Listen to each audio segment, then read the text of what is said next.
Sufi boleh tu mulakan.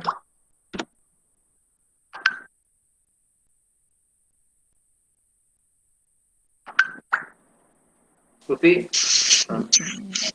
Ya, Zak. boleh mulakan. Assalamualaikum warahmatullahi wabarakatuh, Ustaz. Waalaikumsalam warahmatullahi wabarakatuh. Okey, baca doa. Bismillahirrahmanirrahim. Alhamdulillahirrahmanirrahim. Allahumma aftah lana laka wa ansur alaina min khazaini rahmatika ya arhamar rahimin. Rabbi shrah li sadri wa yassir li amri wahlul 'uqdatam min lisani yafqahu qawli. Amin. Amin, amin ya rabbal alamin. Terima kasih banyak Sufi kerana mengetuai bacaan doa kita pagi ini. Okey. Seterusnya Ustaz akan tunjukkan slide dahulu dah. Okey.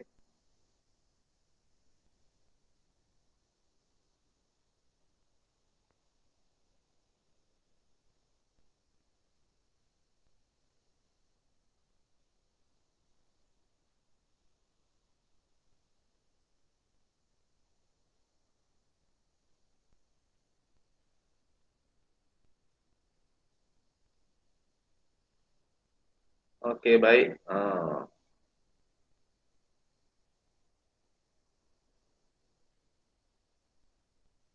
Jadi kita akan tunjuk slide yang pertama.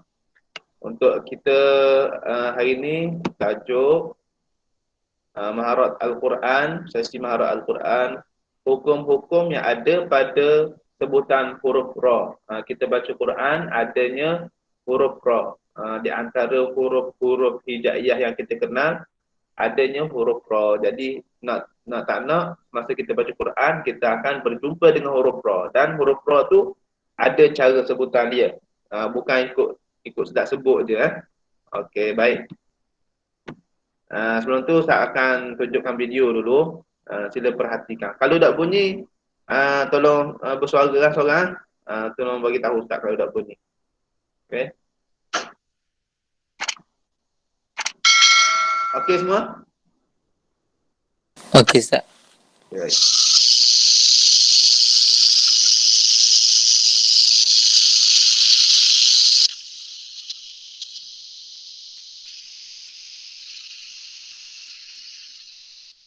Ni tak boleh takut video je ni. Bukan depan awak betul-betul.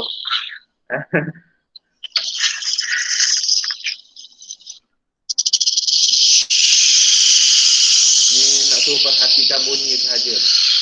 Tajuk video ni suara ular.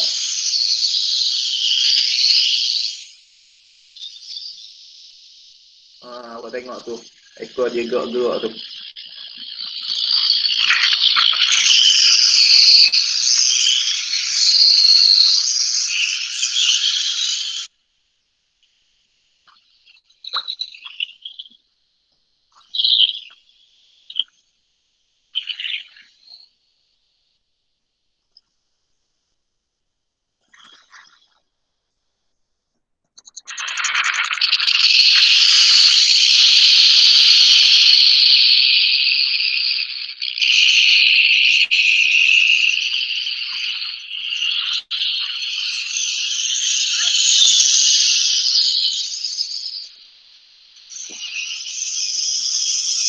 Okey. Dalam masa sama setakat tu saja untuk tayangan video. Okey.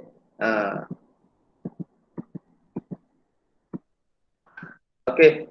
Tadi awak dah tengok tayangan video tadi. Apa yang awak boleh ulaskan daripada tayangan tadi?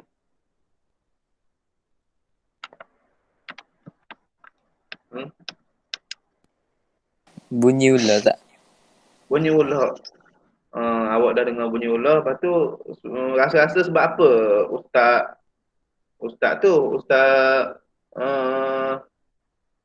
ketengahkan video tu? Sebab apa Ustaz tayangkan video tu? Ada kaitan tak dengan tajuk huruf ra yang kita nak belajar ni? Cuba awak fikir. Sebab bunyi getar tak? Gitu tak? Okey, baik. Allah ingat ke? Ustaz ingat ke awak tak nak jawab ni? Rupanya boleh jawab. Bagus tu. Okey. Antara sifat huruf ra uh, kita panggil huruf ra tu takrir, huruf sifat dia. Dia ada beberapa sifat macam kat ni nampak semua kat slide ni. Nampak tak? Okey. Ini sifat dia. Belah kiri ni ada sifat dia.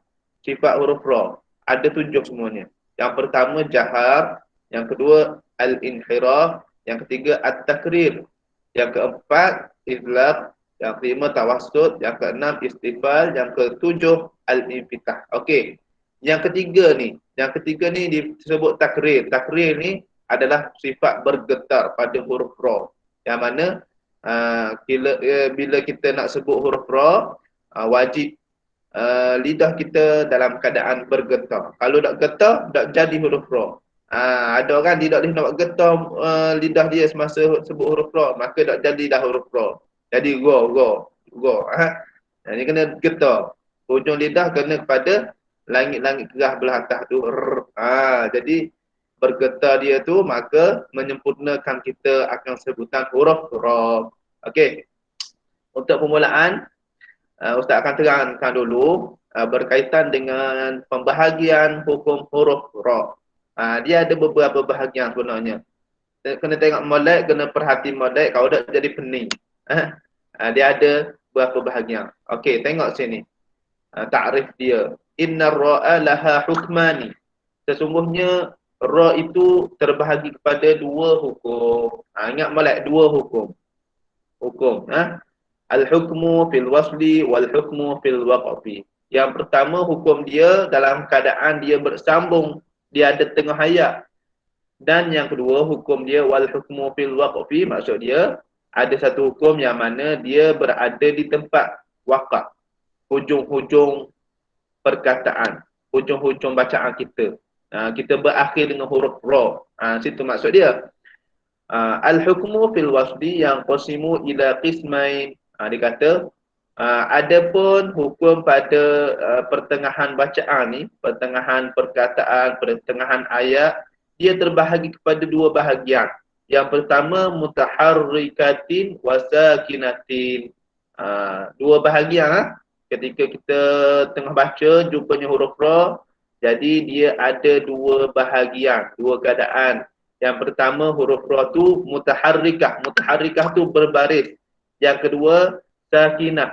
Huruf ra tu mati ataupun sukun lah kita panggil.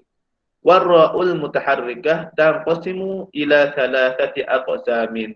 Dan bila kita sebut huruf ra yang berbaris tu, kan dikata dua bahagian. Yang pertama berbaris dan yang kedua yang mati. Dan adapun ra yang berbaris itu tidak dia terbahagi kepada tiga bahagian, iaitu maktuhatan wa madmumatan wa maksuratan. Sama ada dia tu baris dengan baris atas ataupun baris dengan baris depan ataupun dibariskan dengan baris bawah. Macam kita belajar huruf-huruf lain lah. Tak ada dah huruf baris lain. Dia ada tiga baris ni je. Baris belakang tak ada. Adam Salih ni ada tak baris belakang selama awak baca Quran? Ada tak? Huruf baris belakang. Ada ke? Ada. Tak ada. Tak wujud. Dia ada tiga baris ni je. Atas, depan ataupun bawah. Ada selagi tak ada baris. Tak ada baris tu maknanya sukun. Mati ya. Okey, faham semua tu? Faham tak? Okey, alhamdulillah baik. Okey. Okey, tengok sini. Dia kata dia ada pelang dia. Pelang untuk awak mudahkan lagi tahu pembahagian dia. Yang pertama, kita belajar berkaitan dengan huruf ra. Ra, dia terbahagi kepada dua bahagian dikatakan. Dua hukum kan. Sama ada hukum dia pada ketika wasal ataupun hukum dia pada ketika waqaf. Adapun masa wasal, dia terbahagi kepada dua keadaan. Sama ada dia tu berbaris ataupun dia mati, sukun. Yang berbaris, baris tiga itulah atas, bawah, depan. Adapun sukun, macam mana kita kenal sukun itulah tanda mati atas ra tu. Adapun untuk waqaf pula, kita kenal dia ketika dia al-mutatarrifah. Al-mutatarrifah tu maksud dia berada di hujung-hujung betul-betul huruf ra. Kita baca berakhir betul-betul dengan huruf ra. Dan itu maksud dia. mutatarrifah. Okey. Tengok sifat ra ni.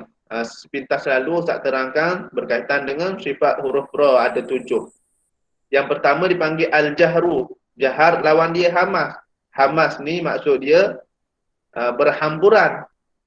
Jahar ni tidak berhamburan, dengar suara je semata-mata. Ra. Tidak bunyi, buat tak bunyi angin, tak bunyi macam kita sebut huruf sin, huruf ta, huruf ta. Ada bunyi angin. Sa, ta, ta. Jadi dia sifat huruf ra ni suara, kena bunyi huruf ra, ra. Yang kedua al-inhiraf. Inhiraf ni keadaan lidah kita yang melencong ke atas. Sebab kita nak kenakan hujung lidah kita kepada langit-langit, jadi lidah kita jadi melencong ke atas. Yang ketiga at-takrir. Takrir ni bergetar macam Ustaz katalah tadi, persamaan dengan ular tadi. Ular tadi kan. Ular apa dipanggil? Ular orok-orok. Orang Melayu panggil ular orok-orok, ular yang paling bisa kat dunia ni. Dikatakanlah antara ular yang sangat bisa lah kat dunia ni. Tak ada ubat lah kalau kena tu. Sekejap je boleh meninggal.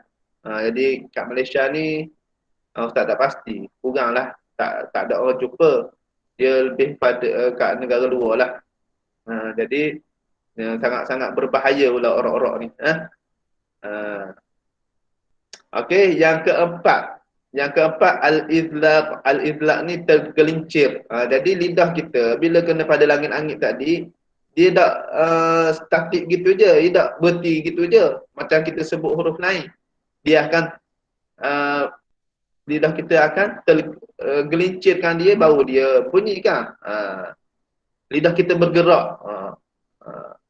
Baru menghasilkan huruf ra tu. Yang kelima at-tawassut. Tawassut ni pertengahan. Sifat dia taklah kuat sangat, taklah menekan sangat, tidaklah lembut sangat.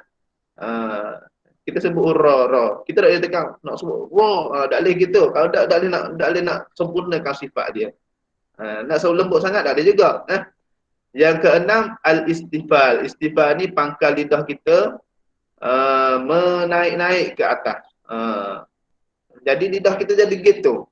Nampak tak? Nampak tak? Tangan Ustaz. Lidah kita jadi gitu. Jadi sini pun nak naik juga. Tu keadaan. Dan yang seterusnya al-infitah. Infitah ni, huruf ra ni dalam keadaan mulut kita terbuka. Tak boleh nak tutup. Berarti kita sebut huruf ba. Tutup dengar. Huruf ra tak boleh. Kalau tutup, tak boleh nak bunyi lah huruf ra. Okey, baik. Faham itu semua? Faham Ustaz. Okey, alhamdulillah, baik. Seterusnya tengok sini. Untuk awak belajar huruf ra ni, nak khabar situasi dia. Hukum-hukum dia, pecahan dia terbahagi kepada 4 hukum. Yang pertama, tafkhim ra. Tebalnya bacaan huruf ra. Yang kedua, tarqiq ar-ra. Yakni menipiskan bacaan sebutan huruf ra tu. Yang pertama tadi kita menebalkan bacaan huruf ra, yang kedua kita menipiskan bacaan huruf ra. Yang ketiga apa dia kata? Ar-ra'ul lati yajuzu tafkhim wat tarqiq fiha wat tarqiq aula.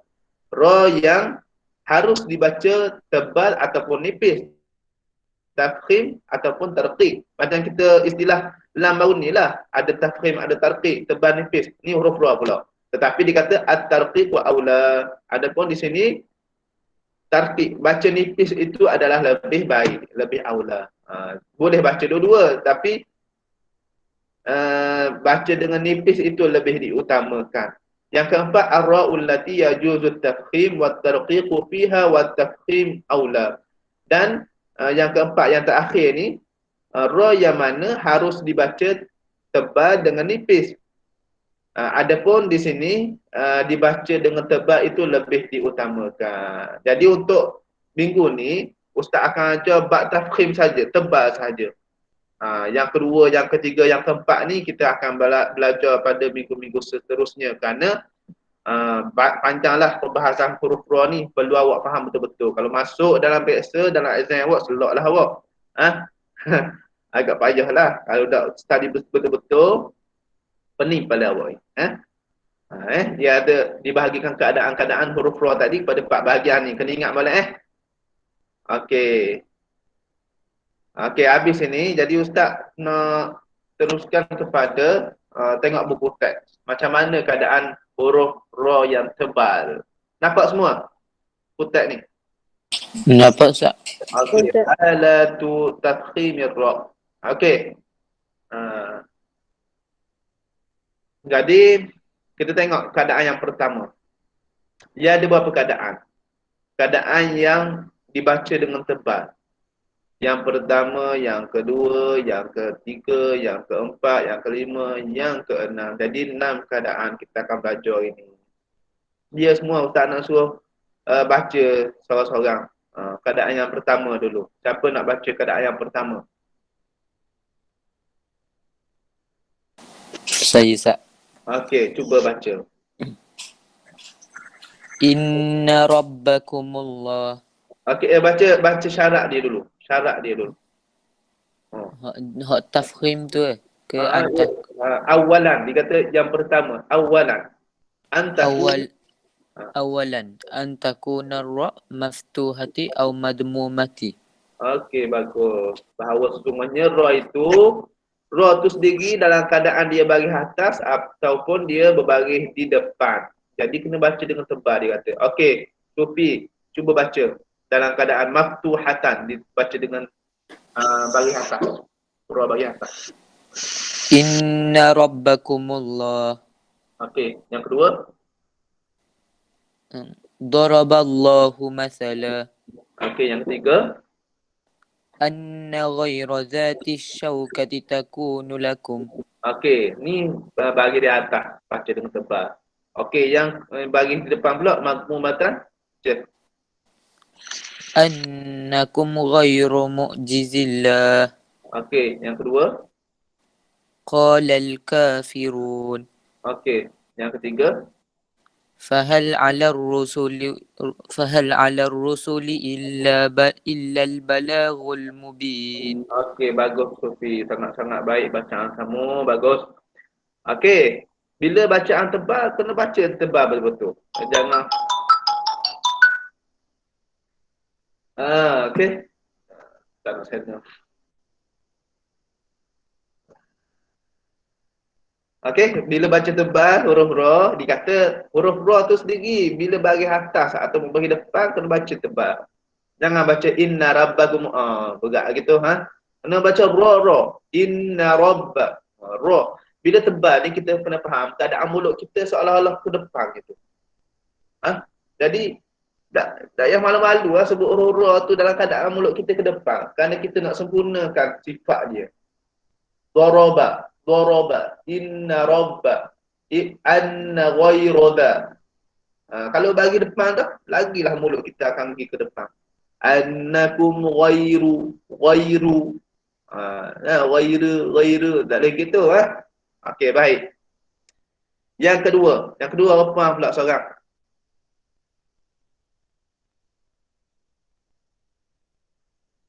Ada tak?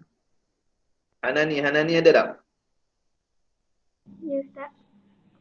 Okey, yang kedua, awak yang kedua. Silakan.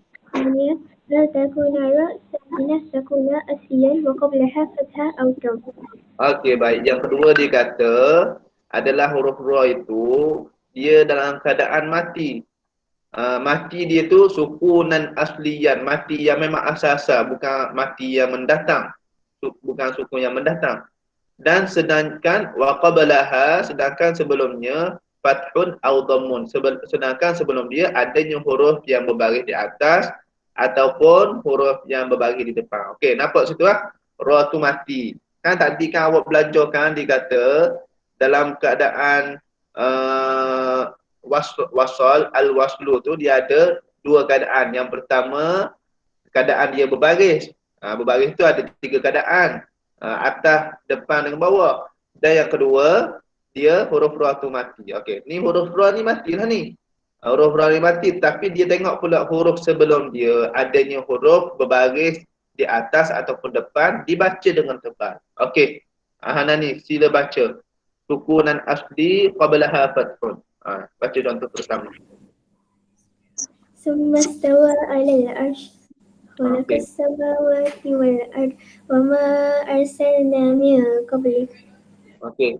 Terus sebelah dia.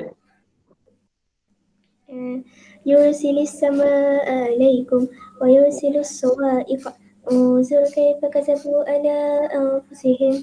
Okey. Jadi bunyikan tebal betul-betul. Nama ar. Kalau mulut kita dalam keadaan seringai, biasa-biasa je, tidak akan jadi tebal. Ustaz Kabar dah tadi dengar. Mulut kita kena ke depan. Alal arush. Arush. Ha. Orang tak sedar masa awak baca Quran memang awak tak sedar. Tapi kalau guru awak sendiri yang tegur, baru awak akan betulkan. Thumma istawa 'alal 'arush. Dari 'alal 'arsh. Tak boleh gitu.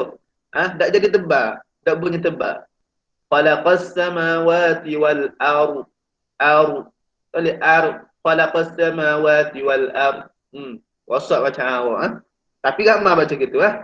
Wa ma arsalna. Dengar balik bunyi tebal. Wa ma arsalna min qabli. Kalau tak buat begitu, wa ma arsalna. Memang jadi nipis, ramai sangat tak sedar. Jadi belajarlah betul-betul huruf ra ni biar comel bacaan awak. Bunyi tebal tu bunyi tebal betul-betul. Tengok sebelah ni. Sebelum dia adanya huruf yang berbaris di depan. Yursili. Memang biasa orang akan baca tebal lah. Sebab memang sesuai dengan sebelum dia berbaris di depan tu muncul mulut. Kalau huruf yang baris depan ni automatik mulut kita akan ke depan. Wa yursilu. Unzur. Tapi betul-betul lah bunyi tebal tu. Boleh semua? Belajar betul-betul huruf ra ni. Bunyi betul-betul. Bunyi bertebalkan betul-betul. Okey, yang ketiga, lelaki pula. Siapa? Irfan ada Irfan? Irfan ada Irfan? Tak ada. Seterusnya siapa? Adam Salihin. Adam Salihin. Ya. Adam Salihin. Yang ketiga ni. Okey, silakan. Idza sakanat Abrat qabisa takar wa yahdisu as harful istilah. istilah mahal fi kalimah wal ahad. Okey, bagus. Dia kata apa? Apabila ra tu sukun. Sama macam tadi lah. Ra tu mati. Tetapi kena tengok sebelum dia pula. Sebelumnya ada huruf yang berbaris di bawah. Tadi tak ada huruf baris bawah. Tapi dikata huruf sebelumnya berbaris di bawah. Tapi tengok lagi syarat dia. Dan selepas dia pula. Bukan tengok sebelum dia sahaja. Tengok selepas dia pula. Sebelumnya berbaris di bawah. Kalau ikutkan, kalau sebelum huruf ra berbaris di bawah, kena baca dengan nipis. Nanti awak akan belajar akan datang. Tapi sini, dikata sebelum dia berbaris di bawah. Tapi ada pula huruf yang bersifat isti'la. Yang dibariskan dengan baris atas pada satu kalimah. Jadi, tidak kena baca dengan tebal juga. Huruf isti'la. Jangan panik-panik huruf isti'la tu apa. Huruf isti'la tu apa. Ni huruf isti'la. Nampak tak huruf istilah ni.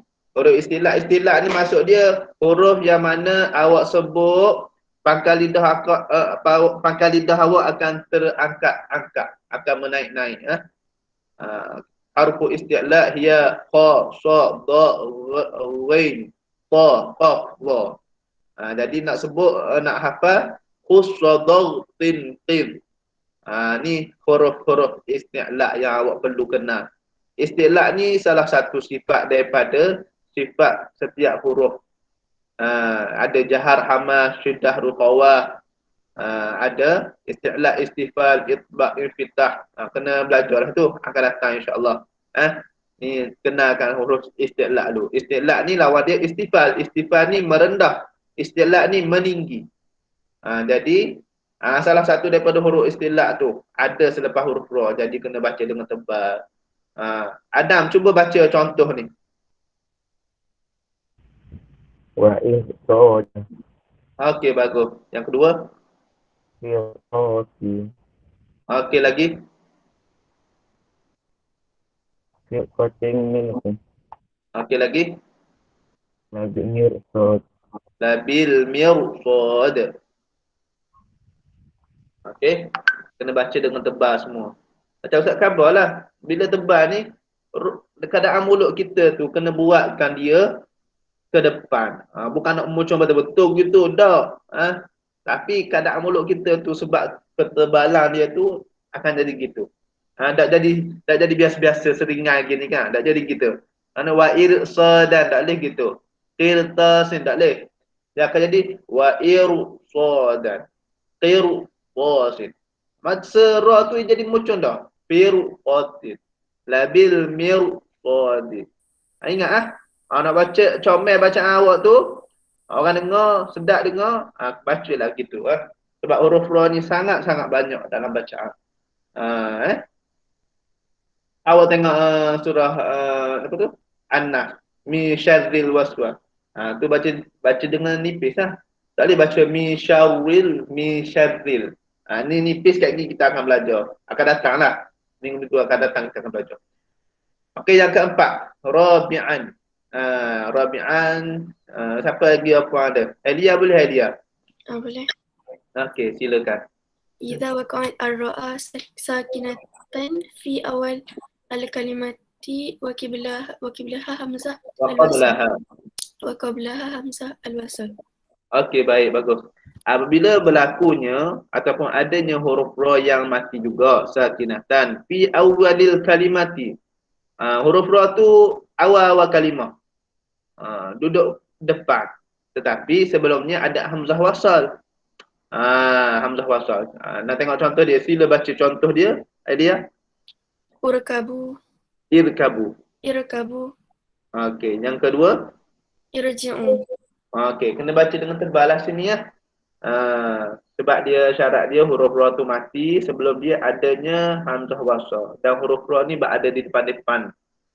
Kalau ikutkan irkabu ni sebelum dia ada perkataan waqala. Waqala rukabu fiha bismillahi majriha.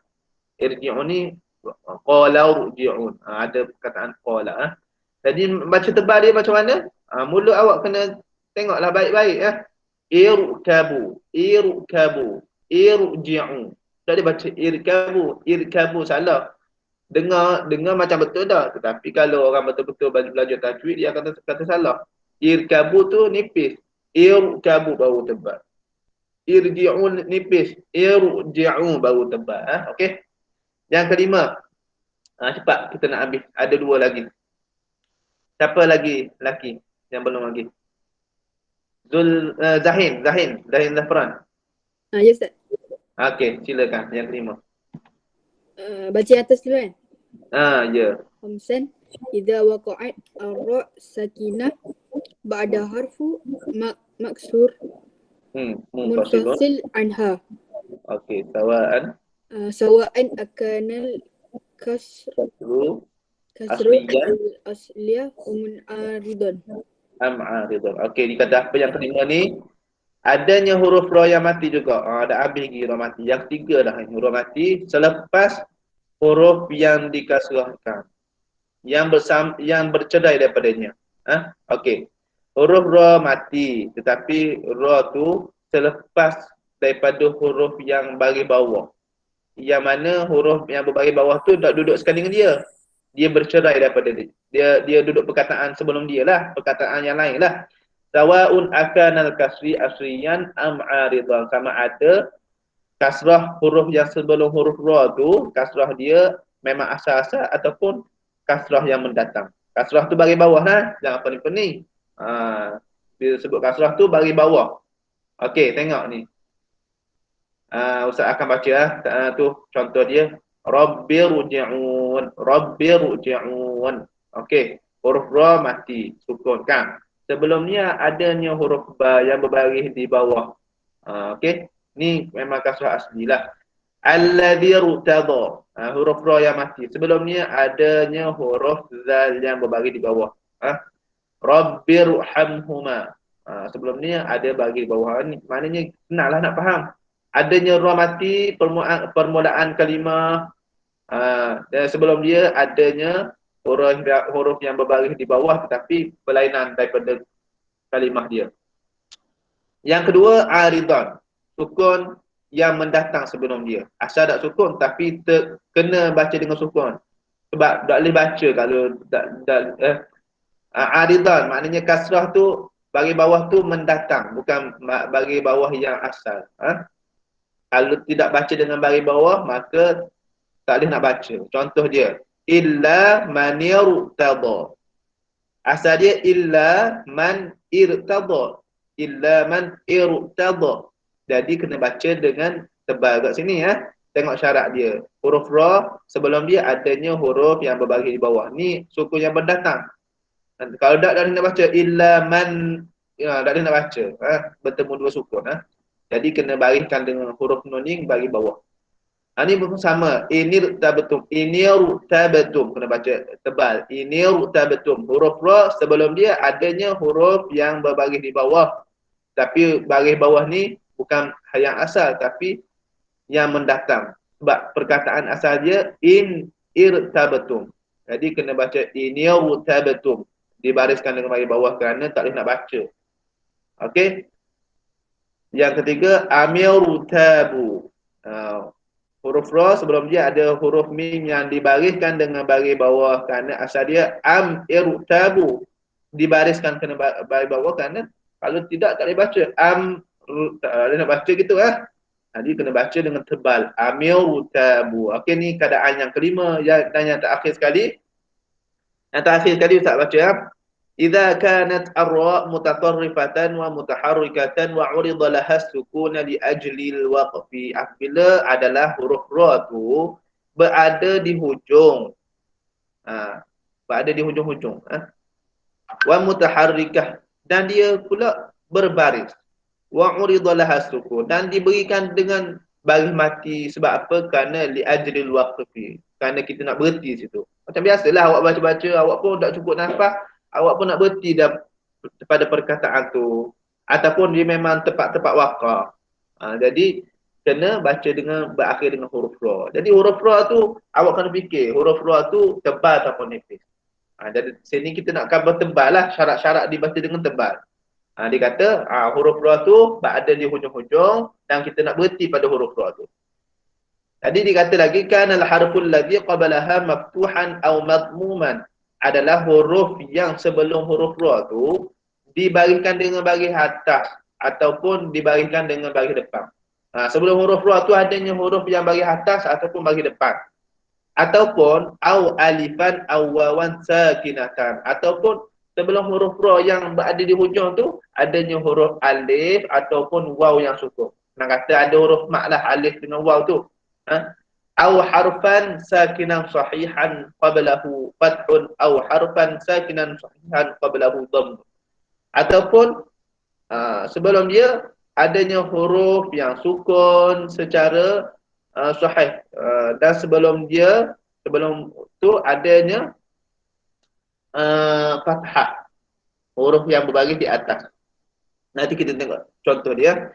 Ataupun huruf yang sukun secara sahih, sebelum dia adanya berbaris di depan. Okey, tengok ni panjang sikit Contoh yang pertama dikata. Contoh yang pertama yang mana sebelum huruf ra yang berada di hujung tu adanya huruf yang berbaris di atas, al-maqtu'. Kita baca surah Al-Kautsar. Inna a'tainakal kautsar. Kita baca gitu, kautsar. Kalau baca kautsar salah. Yang kedua al-madmum, yakni sebelum huruf ra tu adanya huruf yang berbaris di depan, jadi kena baca juga dengan tebal. Contoh dia pada surah Al-Qamar ayat 32. Kadzabat Tsamud bin nuzur. Nuzur tak mau gitu okey, tu faham Maknanya tengok sebelum huruf ra tu bagi atas bagi depan memang kena baca dengan tebal. Okey, yang ketiga dikata sebelum huruf ra yang berada di hujung tempat kita wakaf tu adanya huruf alif sebelum dia. Contoh dia perkataan ashabin nar, kena baca dengan tebal. Ataupun yang keempat, sebelum huruf ra tu adanya huruf waw yang mati, turja'ul umur. Kena baca tebal. Yang kelima, al-harfus sakinus sahih wa qablahu fathun. Sebelum huruf ra yang berada di hujung tempat kita nak akaf tu adanya huruf yang sukun.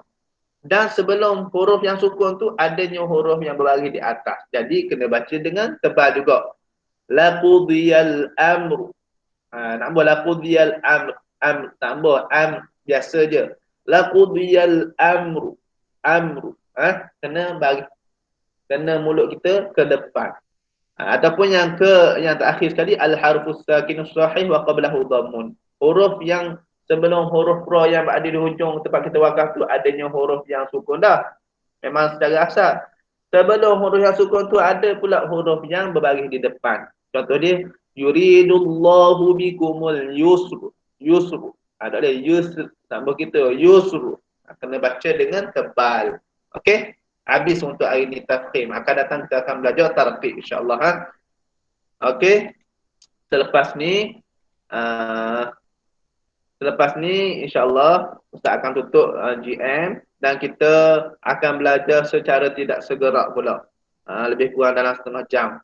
Yang pertama aktiviti dia awak jawab kuis yang Ustaz bagi link nanti kat WhatsApp. Semua ada dalam grup WhatsApp ke? Ada kan? Ada kan semua? Okey, Ustaz akan bagi kat grup WhatsApp link untuk kuis tu bersedia. Lepas tu kita akan masuk sama-sama. Lepas tu selesai kita akan dalam 15 minit kuis kita bagi. 15 minit seterusnya awak akan Ustaz nak suruh awak tuliskan contoh besar-besar atas kertas. Kemudian awak rakam dan awak tunjukkan contoh bacaan dia. Untuk bacaan tebal yang kita belajar ini. Boleh tak? Boleh semua? Maknanya setiap orang cari contoh, buat video. Kemudian hantar mana? Jangan hantar kat WhatsApp. WhatsApp berat. Jadi hantar kat Telegram. Telegram kita ada kan? Betul tak? Ada Zak. Kalau kelas tidak segera ni, kalau macam kerja-kerja rumah, kerja-kerja yang Ustaz nak suruh awak siapkan, Ustaz nak suruh atau kat Telegram sahaja. Video ni atau kat Telegram. Okey? Jangan malu-malu atau dalam masa ni juga. Kira ni untuk ni lah pembelajaran awak untuk sesi ni. Bukan kerja rumah bukan kena buat selepas ni. Kena siap selepas kuis kayak gitu kita akan buat. Kemudian kita akan tutup lah. Okey, baik. Terima kasih ya. Kita akan jumpa lagi insya-Allah minggu depan secara maya gini ya. Okey, kita akan sambung di grup WhatsApp insya-Allah. Saya akan bagi link kuis itu. Okey, wallahu taala alam. Wassalamualaikum warahmatullahi wabarakatuh. Waalaikumsalam warahmatullahi wabarakatuh.